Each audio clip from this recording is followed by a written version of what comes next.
Iniciamos então a nossa sessão sobre o futuro do trabalho, the future of work. Portanto, acho que esse é o tema talvez mais relevante hoje no contexto dessa pandemia e, portanto, vamos discutir inicialmente com a nossa responsável a nível mundial pela prática de research de Future of Work, a Roberta Bigliani, aquilo que são as principais tendências relacionadas com o futuro do trabalho. Vou inicialmente partilhar convosco aquilo que publicamos há poucos meses, o nosso documento de FutureScape para o Future of Work, onde nós identificamos aquilo que são os 10 temas mais relevantes para o futuro do trabalho nos próximos 5 anos. Lembro que o FutureScape deve ser analisado da seguinte forma. Temos no eixo horizontal o time frame, ou seja, o tempo em que nós acreditamos que os temas se tornem mainstream, se tornem relevantes para a maioria das organizações. No eixo vertical, nós temos a complexidade, o custo associado a lidar com cada um desses temas. Depois, a ordem aqui indicada tem a ver com o impacto que cada um desses temas tem no mercado como um todo. Portanto, aqueles que estão indicados primeiro têm mais impacto no mercado. E, portanto, como vocês podem ver, há uma série de temas e já para 2021, curiosamente, o tema, as questões relacionadas com a saúde estão à frente de todas as outras transformações que esperamos. Obviamente, aquilo que temos vindo a assistir associado à automatização das tarefas é algo que acreditamos que vai se tornar mainstream já no próximo ano. As questões relacionadas com a colaboração e produtividade através dos meios digitais, também algo que está já a acontecer. E a transformação que vimos no ano passado e continuamos a ver esse ano, a transformação das nossas casas no local de trabalho. E, portanto, essa é uma mudança muito significativa que nós acreditamos que veio para ficar, muito associada com a necessidade que as organizações vão ter de criar essa tal paridade digital entre aquilo que são as funcionalidades disponibilizadas no local de trabalho tradicional e na casa dos colaboradores. Depois temos outros temas que estão um pouco mais à frente, para daqui a 2, 3, 4 anos, relacionados com aprendizagem dinâmica, uma nova infraestrutura tecnológica necessária para suportar os novos modelos de trabalho, um pouco mais à frente aquilo que são enfim, uma maior complexidade e uma mudança no ecossistema relacionado com os modelos de trabalho, uma nova geração de instalações para suportar esses novos modelos e mais à frente aquilo que hoje já vemos alguns exemplos, mas que se tornará uma realidade, aquilo que chamamos os colaboradores digitais. Portanto, temos aqui várias tendências que vão marcar os próximos anos, mas para discuti-las em mais detalhe, eu tenho aqui comigo hoje a Roberta Bigliani e eu vou passar para inglês. Roberta, good morning. Or good afternoon, I think, in Italy already, no? Yeah, good morning or afternoon, wherever you are. it's a good day. Bom dias, if you can say it. And I know that my Portuguese is horrible, so apologies for that. No, it's great. I know you have been with us in many events, so it's great to have you again here in our FutureScape in Portugal to talk about the future of work. I just shared our FutureScape for the future of work, the top 10 predictions that will shape the next 4 or 5 years, and it's very interesting to see the impacts of the COVID-19 in the future of work. But let me know what is your perspective. This new normal will be a better normal, or what's your perspective on the new normal that everybody is talking about? Yeah, that's a great question. And actually, Gabriel, I hope it will be a better normal for all of us, because we went through a series of real challenging disruption. Some were, of course, dramatic type of disruption because of the pandemic and then the economic troubles, etc. But I think if we want to look at the positive side of what was happening, is that we were already living in a new world. But maybe we were not realizing it very, in a complete form. Some companies were already transforming towards a better normal, especially from a future of work perspective. But many others were still suspicious. So I think that the important thing and the positive of the disruption we experienced last year, but also this year, is really the effect of the pandemic as a sort of wake-up call that the new normal or the next normal or the better normal is something that we have to aim to. And we need to think about a different way of addressing it and taking action. I always like to mention a quote from Einstein, who say that we can't use an old map to navigate a new world. So I think that we have an enormous opportunity today to completely abandon the old logic and paradigm, because we proved that we have proven that the impossible can be made possible. And we can really rethink in a sort of very radical way the future of our companies, our industries, and our society. And this is why, as IDC, as part of this exercise of working on prediction, we thought that, again, if we have to navigate towards a better normal, maybe we need a new compass, not using the traditional way of looking at things. And in the moment we have designed this compass, what we were also trying to push as a message is don't just think about the today, because of course today in certain moment there is a lot of emergency and things that need to be done and carried out.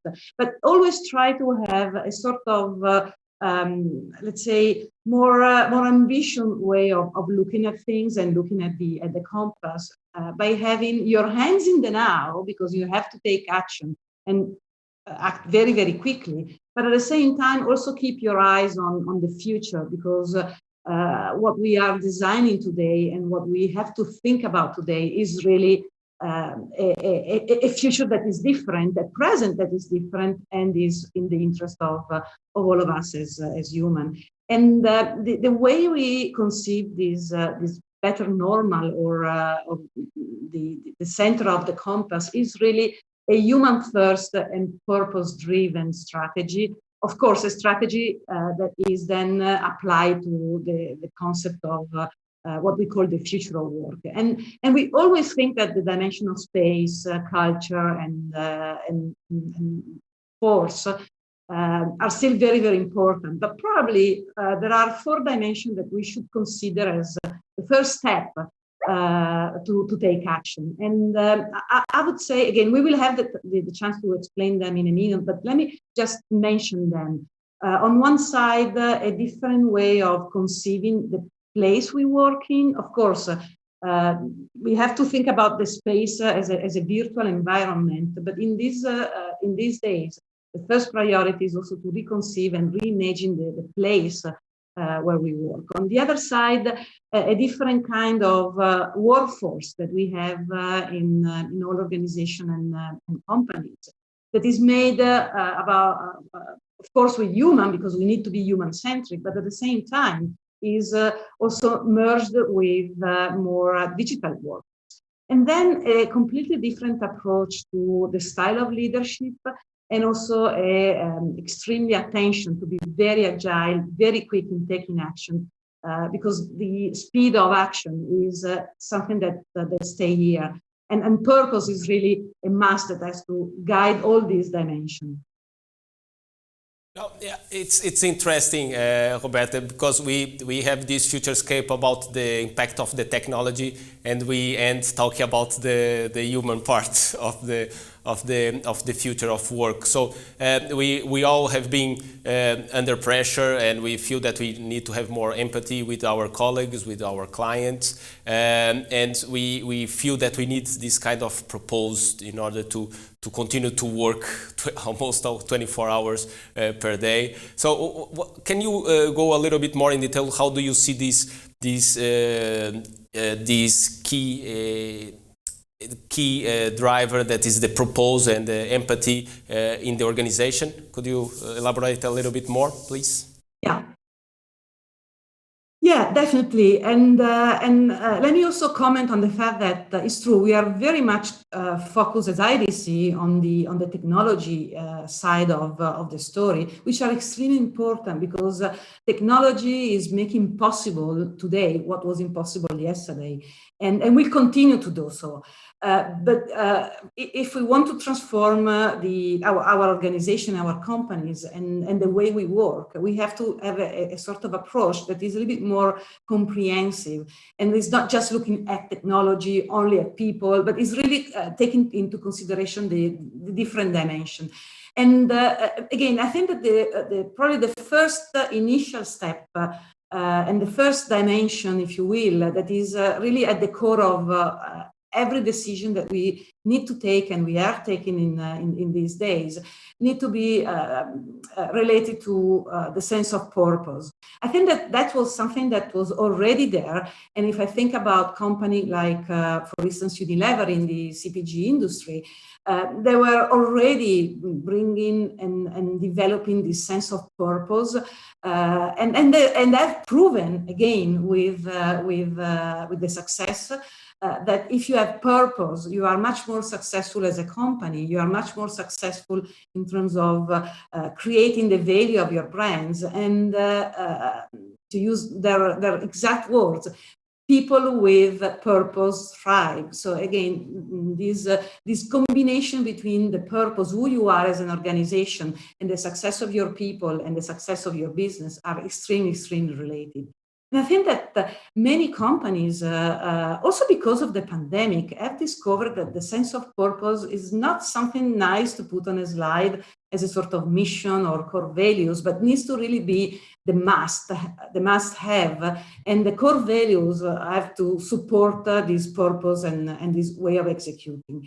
And for me and the entire Future of Work team and colleagues, we are working together. We think that the purpose has to have many, of course, dimensions. Sustainability, by definition, is one of those. But we are convinced that it needs to be human first. Human first does not translate in something that is, oh my goodness, we hate machine, we have to be just focused on human. It's exactly the opposite. Is to design a usage of technology that put human at the center, that as the human experience as the central experience, in order to amplify our capabilities and possibly also eliminate the tasks that we don't like to do because it's a waste of our talent. So this is really something that we think are the pillar and the constituency of any strategy that as organization, and again, it could be a government organization, an oil and gas company, it really doesn't matter, an education institution. Every one of us has to have this very, very clear in mind. And again, it's a combination of top-down and bottom-up alchemy that is created, because of course the strategy arrives top-down, but then the empowerment, the sense of trust, the individual purpose is something very, very important that comes from the bottom to create this purpose-driven and committed strategy. And there is an interesting, let's say, thoughts from, I was mentioning Unilever a second ago, and I just want to quote Lina Nair, who's basically saying that there had never been a better period than the one we are living now to be in HR, because we really have the possibility to work on this human experience with new eyes and new way of working, because our mind and our way of looking at things has been changed. And she is, if you can, I think you can read the quote yourself, but she really thinks that an inclusive and purposeful strategy is what we need to have a new way of working. And this is a little bit, if you will, the organization perspective. But if we put ourselves in the shoes of the workers, I think that also what they are looking for is different. And this gave me the possibility to share one of the prediction that we created as part of the large Future of Work portfolio that says that this year, a big portion of the workers, both knowledge worker and field worker and frontline workers, and we estimated that being 65%, will have different way at looking and taking and using criteria for their employment decision, and health consideration, social consideration, environmental and humanitarian consideration will be part of the decision as criteria. In a way that is different from the past, and we have already seen it, to be honest, in some situation where, for instance, and let me use an example that is not from Europe, but everyone wanted to go and work for an electric scooter company because that was cool, and that was the most admired and potential interesting employer that people could look at. Why? Because again, social, environmental, and these purpose consideration were part of the mission of the company. And if I may add one more point, I think that in order to have this human first and purpose-driven attitude, and for the benefit of the company, because again, all these things are not done to be nice or to be, as I say, proving that we are walking a story that is nice for everybody. This is a must for making business and granting the success of the organization. So again, it's not a nice to have, it's a must. But in order to have this kind of approach, we really need to have also a sort of different leadership, a leadership that is taking into consideration elements that are different from the past. I think that the emotional intelligence was something that we have been discussing for many years when we were talking about also leadership. But I think that what was coming out in this period is that the leader that has empathy were capable of mobilizing and creating a cohesiveness into the company by caring about people. And don't forget that among the top 3 elements that grant employee experience, that enhance employee experience, there is this sense of care. Again, not done because we want to be nice, but done because it's the right thing to do for the success of our organization. And so I was thinking to share this a little bit different prediction that comes from one of the industry, FutureScape, which is the utility in this case, and which say that this industry that is always look at like a very asset-centric, not so people-centric type of business, is in reality, we are expecting that this year will put a lot of priority in prioritizing the well-being monitoring and at the same time enhance personal safety. And that will create a positive employee experience. And well-being, again, we could discuss for hours about this topic, is an important element in today's environment, also because we have changed, again, in many situations where we are working. No, very, very interesting. This new focus on the empathy, the care, the propose, and it's really. I agree with you that this COVID-19, I think, accelerated this issue because we are now in a difficult situation. So it's important that companies care about their workers, customers, partners, and so on. Very interesting. But I think there is one question that I think everyone is asking is about where we are going to be working in the next year and the following years. We'll be working at home most of the time. We will come back to the office like before. What is your perspective on that? Yeah, that's an excellent question, and I want to share some data with you in terms of data that we collect systematically as IDC, and that they are part of course, our way of predicting the future as much as we can.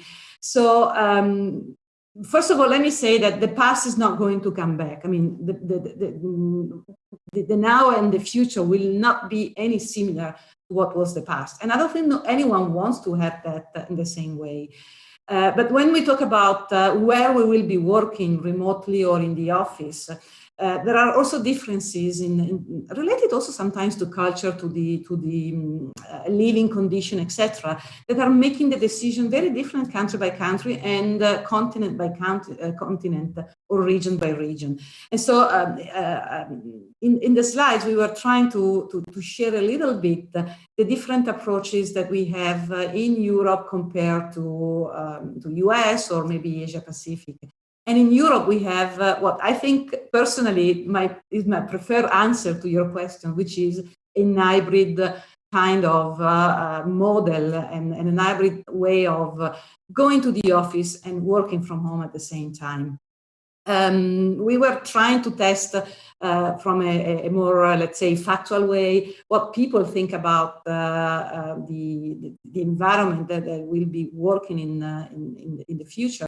And as you can see in the slides, even in the post-COVID, and I think that the post-COVID is not really something that will happen, it's more a post-COVID emergency era that we will be facing. A significant portion of activity will be performed remotely, and it might be a policy that was already there in the past, but we will have more people working from remote location, and that again is not something that we have to consider because of the necessity of doing it, but something that we want to do it as part of a strategy, because in this way we can maybe have access to a pool of talent and resources that are not physically located in the same cities, and we can avoid to have people moving and from one city to another, making even more complex a situation in terms of livability of city or livability for the person. But we will have the chance to, again, use the talent where it is without having them to be forced to move. Now, one thing I would like to mention in relationship with that is that the remote office and this hybrid working model is extremely important, and from a technology investment perspective. Here, technology will play an enormous element to facilitate and to enable that. We have discovered how important it is to have technology like collaboration tool, workflow that automate the things that need to be done independently from where the people are, and they need to basically discuss how to move ahead a specific process, or the importance of cybersecurity. So again, of hardware equipment, everything is extremely important, and that's an area of great opportunities for all of us that are working in the IT space. But it's also offering new opportunities and a different way of looking at things for the real estate, because of course, as organization, we might want to reduce the space that we are using because there is this hybrid mode, but the real estate or even private buildings will be different. I don't know if you had the chance to see the new buildings announcement. In many of those, there is a co-working area. So you don't work in your apartment because maybe you want to change a little bit the environment, and you go down in a special place that has already been set up to be used as a co-working space. And we are seeing, again, a lot of co-working facilities that are popping up in these days and in this year. But there is not just the technological aspect or the facilities aspect. I think that in order to have this hybrid work being fluid and if you will, working well, we need to think about a strategy on how to make it happen, on how to measure in a different way the employee performances, because in some old style organization, you are measured by the fact that you enter into the building and you exit from the building, and that's the way we can secure that you are there for working. That's not doable in the same way, or doesn't it's completely relevant as a way of thinking in the better normal we are building all together. And so there is a sort of different way of considering all these things. And then there is the element of how to balance and how to create the right equilibrium, the right how to create an harmony in this work and living balance. Because that's also another important point. We have all been experiencing the compulsory working from home environment, the fact that you just work and you don't take your time or you're mixing up the working hours, working later, working earlier, etc. So again, all these elements needs to be part of a future work strategy. And going back to technology, I think it's very, very important to design a digital workplace that is, again, human-centric and enable the person that has to work to have the access to the right application, the right information, the right tool the person needs to do his or her job. And of course, all this is orchestrated by a security layer that makes the activity, wherever they are performed, in a very safe and secure way. And again, to bring this to a sort of prediction, we were measuring a little bit how many companies were saying that investing in the workplace transformation is a priority for them. And again, you see the percentage is quite remarkable. It's 40%. Basically, it's one company out of two. And many of the ones that are saying that they are not transforming it is because they have already done it in this last year or even before. And the prediction I would like to share with you to describe a little bit this concept of hybrid workplace by design is the idea of the technical parity. So we are expecting that the organization will look at creating this technical parity that is allowing everyone to work together in real time, independently, without no limitation because of the location they are performing the activity. And that for me is a very important thing. And if you will, it's something that we could even think for education, having the technical parity for all the students and have the possibility to have them learning in the best possible way in a situation that, again, is a post-COVID emergency type of situation. Now, I think that there is one more point I would like to touch, which is related to this idea of hybrid workplace, because every time people think that when we talk about working from home or working from a different location, that's just for white collars or for the headquarters activity. And I think that that's not the case. It will not be the case, because if I took a couple of predictions from, again, industries related to future of work, and I wanted to use the example of oil and gas, so the drilling activity. Again, the drilling company will try to see how they can put off-site the people that has to work on, the rig crews. And that's, again, an important element because these are very risky type of facilities. And so the possibility to reduce, and sometimes they're not even in nice places or very cold or very extreme.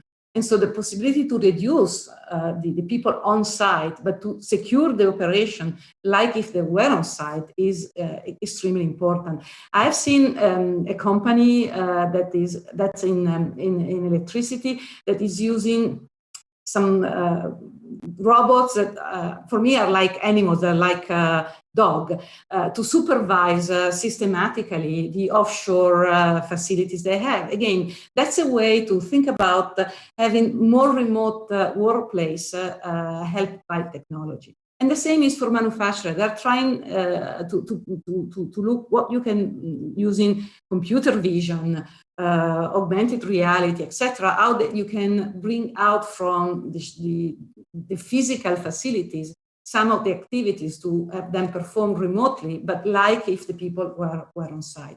So these are quite important elements, because I don't want to have people always thinking that the hybrid work model is just for knowledge worker and headquarter. It's also for some, again, limitation also for on-site workers. Now, great insights, Roberta, regarding these changes that we are seeing, moving to a hybrid format, but having a big impact in terms of how the world will change in the following years. So very interesting. So I have indication that we do not have much time. I think we have already passed our time, but I will put the last two questions I had together to a quick comment from you. One is regarding the digital works, how you see the digital worker. So we will be superhumans with the support of the digital worker. We will have more robots doing what we are doing. And to finalize your comment around this, the agile organization. So how do you see, you commented in the beginning, the needs of having this bottom-up approach where organizations are, of course, they have a leader, they have a strategy, but they need to have these individuals and teams to build the business from bottom to up. So any comments, final comment regarding the digital worker? How do you see, and how best practice for incumbents transforming their organizations to a more agile organizations? Yeah, so I think that we really want to be superhuman. I think that we are already superhuman in a positive way, because our capabilities are being amplified. But I want to point your attention to what makes us frustrated when we are working. And so we'd like to be amplified, but we also would like to have some of the basic things solved out to make people really doing their job in the best possible way. And there are some examples here, very complex projects and processes, and so that makes things less fluid. Technology that is completely out of time in terms of kind of tools I can use. Still too many manual processes, and sometimes this paradox of I'm flooded by data, but I don't have the information I need to perform my activity.